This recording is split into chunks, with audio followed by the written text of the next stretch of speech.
ನಮಸ್ಕಾರ. ಡಾಡು ಸಿಗ್ಲಿ ಬಶ್ಯಾ, ಗದಗ ಜಿಲ್ಲಾ ಲಕ್ಷ್ಮೇಶ್ವರ ತಾಲೂಕು ಶಿಕ್ಷಣ ಗ್ರಾಮದ ಸಿಗ್ಲಿ ಬಶ್ಯಾ. ನಾನು ಇವತ್ತು ದಕ್ಷಿಣ ಕರ್ನಾಟಕ ಶಿವಮೊಗ್ಗ ಜಿಲ್ಲಾ ಈ ಒಂದು ಹಳೆ ಜೈಲು, ಲಕ್ಷ್ಮಿ ಟಾಕೀಸ್ ಹಳೆ ಜೈಲು. ಈ ಹಳೆ ಜೈಲಿನಲ್ಲಿ ಸುಮಾರು 33 ವರ್ಷಗಳ ಕಾಲ ಈ ಸಿಗ್ಲಿ ಬಶ್ಯಾ ಹಂತ ಹಂತವಾಗಿ ಈ ಜೈಲು ಕಂಬಿಗಳಲ್ಲಿ ಬಂದಿಯಾಗಿ 33 ವರ್ಷಗಳ ಕಾಲ ಈ ಸಿಗ್ಲಿ ಬಶ್ಯಾ ಈ ಜೈಲಲ್ಲಿ ಜೀವನ ಮಾಡಿದಾನ. ಇದೇ ಒಂದು ಪರಿವರ್ತನೆ ಜಗದ ನಿಯಮ ಅಂತಂದು ಈ ಒಂದು ನೋಡಿ, ಶಿವಮೊಗ್ಗ ಜೈಲು ಹಿಂದೆ ಈ ಲಕ್ಷ್ಮಿ ಟಾಕೀಸ್ ಹತ್ರ ಇರೋ ಈ ಒಂದು ಶಿವಮೊಗ್ಗ ಜೈಲು, ಹಳೆ ಜೈಲಿದು. ಈ ಹಳೆ ಜೈಲಲ್ಲಿ ಸುಮಾರು 5,000ಕ್ಕಿಂತ ಹೆಚ್ಚಿನ ತೆಂಗಿನ ಮರಗಳಿದ್ವು. ಇವೆಲ್ಲ ತೆಂಗಿನ ಮರಗಳು ತೋಟ ಆಯಿತು. ಇದೆಲ್ಲ ಜೈಲು ತೋಟ ಇದೆ.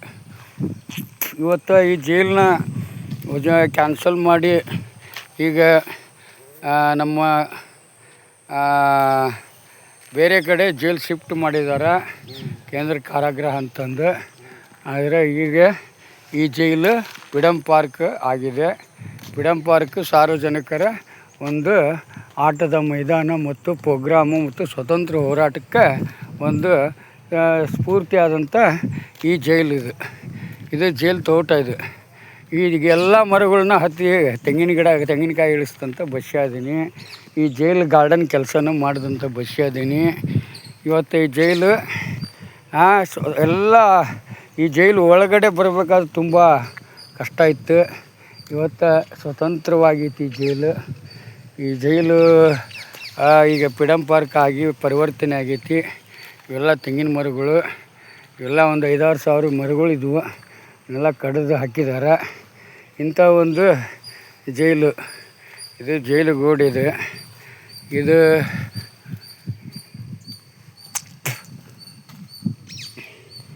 ಈ ಜೈಲಿನಲ್ಲಿ ಬೇಕಾದಷ್ಟು ವರ್ಷಗಳ ಕಾಲ ಈ ಸಿಗ್ಲಿ ಬಶ್ಯಾ ಹಂತ ಹಂತವಾಗಿ ಜೈಲು ಕಾಲ ಕಳೆದಿದ್ದಾನೆ.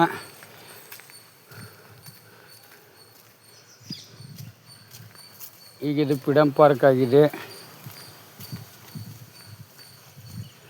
ನೋಡಿ.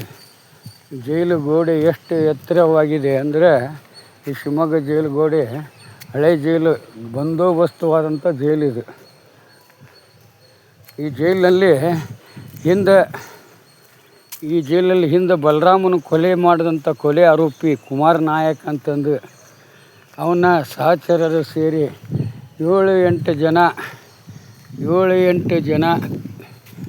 ವಿಚಾರಣಾ ಬಂದಿಗಳು ಈ ಜೈಲಿನಲ್ಲಿ, ಇದೇ ಜೈಲು ಗೋಡಿದು.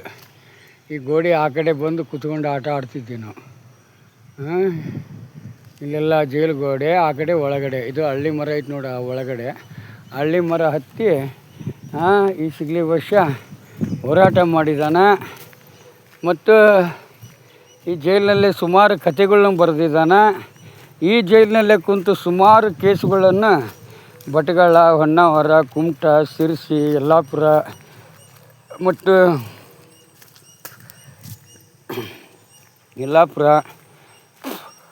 ಈ ಕಡೆ ಸಾಗರ, ಸೊರಬ, ಆಮೇಲೆ ಸಾಗರ, ಸೊರಬ, ಶಿಕಾರಿಪುರ, ಹೊನ್ನಳ್ಳಿ, ಈ ಕಡೆ ಎಲ್ಲ ಕೇಸುಗಳು, ನೂರಾರು ಕೇಸುಗಳಿಗೆ ಆರೋಪಿಯಾಗಿ ಈ ಸಿಗ್ಲಿ ಬಶ್ಯಾ ಕೇಸ್ ಗೆದ್ದಂಥ ದಾಖಲೈತಿ. ಇದು ಜೈಲು ಜಾಗ. ಇದು ಹಿಂದೆ ನಾನು 33 ವರ್ಷ ಈ ಜೈಲು ಒಂದು ಸುತ್ತಳತೆಯಲ್ಲಿ ಆಟ ಆಡಿದಂಥ ಬಶ್ಯಾ ಇದ್ದೆ. ಇವತ್ತು ಈ ಜೈಲು ಫ್ರೀಡಮ್ ಪಾರ್ಕ್ ಆಗಿದ್ದು ನೋಡಿ, ಸಂತೋಷ ಆಗೈತಿ.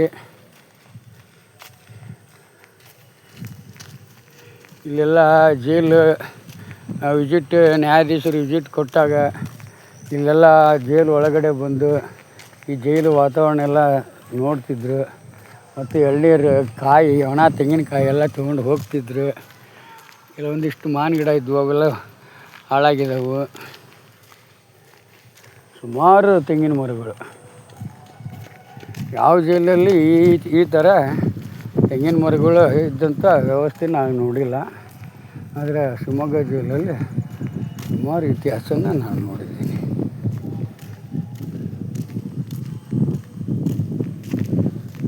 ಈ ಜೈಲಲ್ಲಿ ಎಂತಿಂಥ ರೌಡಿಗಳಿದ್ರು ಅಂದ್ರೆ ಕೇಶವರ, ಅಮ್ಮಳಗಟ್ಟೆ ಯಲ್ಲಪ್ಪ, ಕೊತ್ವಾಲ್ ರಾಮಚಂದ್ರ, ಆಲ್ಭಟ್, ತುಕಾರಾಮ, ಲವಾಕುಶ, ಆಮೇಲೆ ಮೊಟ್ಟೆ ಸತ್ಯ, ಭಟ್ ಮುಂಜು, ನವಲೆ ಮೋಹನ, ಕೊಕ್ರೆ ಶ್ಯಾಮ, ನವಲೆ ಆನಂದ, ಇದೆಲ್ಲ ಜೈಲಿದು ಗೋಡೆ. ನವಲೆ ಆನಂದ, ಹಂದಿ ಹಣ್ಣಿ, ಆಮೇಲೆ ಉಂಡೇರಿವಿ, ಮಾರ್ಕೆಟ್ ಗಿರಿ, ಸಿಗೇಟಿ ರಘು, ಅಲ್ದ ಆಮೇಲೆ ಸಾದಿಕ್, ಆಮೇಲೆ ಕಾಲದಿಂದಂಥದ್ದು ರೌಡಿಗಳು ಅದರಲ್ಲಿ ಕಾಲ ಕಳೆದೋದಂಥ ಇತಿಹಾಸನ ನಾನು ಈ ಮರಗಳು ನೋಡಿ. ಒಂದೊಂದು ಮರದಲ್ಲಿ ಕಾಯಿ ಅಂತೂ ಬೇಕಾದಷ್ಟು ಎಳ್ನೀರು, ತೆಂಗಿನಕಾಯಿ ಎಲ್ಲನೂ ಒಂದು ಥರ ಶಿವಮೊಗ್ಗ ಜೈಲು ಲಕ್ಷ್ಮೀ ಟಾಕೀಸ್ ಪಕ್ಕ ಇರೋದು ಜೈಲಿದು. ಇದು ಎಷ್ಟು ಅಡಿ ಐತಿ ಅಂದರೆ ಸುಮಾರು ಒಂದು 18ರಿಂದ 20 ಅಡಿ ಎತ್ತರ ಐತಿ ಜೈಲು ಗೋಡೆ. ವಾಸ್ತವ್ಯ ರೀತಿಯಲ್ಲಿ ಜೈಲು ಗೋಡೆ ಐತಿ. ಅಂಥ ಜೈಲಿನಲ್ಲಿ ಸಿಗಲಿ ಬಹುಶಃ 33 ವರ್ಷಗಳ ಕಾಲ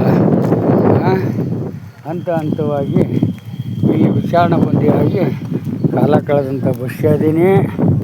ಎಲ್ಲ ರೌಡಿಗಳಿಗೆ ಕಾನೂನಿನ ಜ್ಞಾನ ತುಂಬಿದಂಥ ಬಹುಶಃ ಅದೀನಿ. ಇವತ್ತು ಈ ಜೈಲು ಪರಿವರ್ತನೆಯ ಜೈಲಾಗೈತಿ. ಈ ಫ್ರೀಡಮ್ ಪಾರ್ಕ್ ಆಗೈತಿ. ಇಲ್ಲಿ ಸ್ವತಂತ್ರ ಒಂದು ಹೋರಾಟಕ್ಕೆ ಸ್ವತಂತ್ರವಾಗೈತಿ. ಇದನ್ನು ಕಂಡು ಸಿಗಲಿ ಬಹುಶಃ ಜೈಲು ಇವತ್ತು